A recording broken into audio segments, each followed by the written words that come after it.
COVID cases dropping in the United States, but in Russia, infections and deaths are hitting record highs. That's forcing Moscow to go into another lockdown. That city closing down today. And starting Saturday, workers in Russia will have to stay home for 9 days. Officials are shutting down shops, restaurants, and schools. Only essential stores like supermarkets and pharmacies are allowed to stay open. The restrictions come as Russia faces low vaccination rates. In Moscow, here's NBC's Matthew Bodner.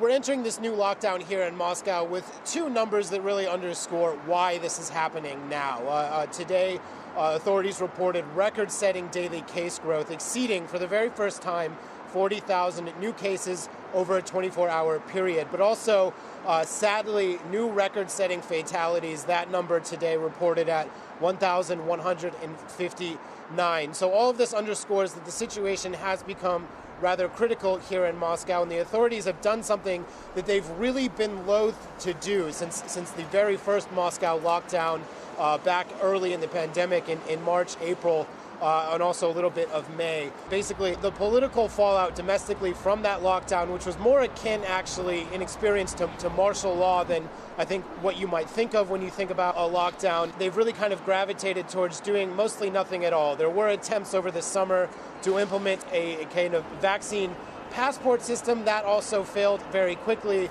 and so now we're back to this. But it's hard to see how much is going to change because the vaccination rate in this country is very low. It's about 33% of the population is fully vaccinated. It's been that way for months, and basically the challenge now is to convince that 70% it's time to go out and get the jab.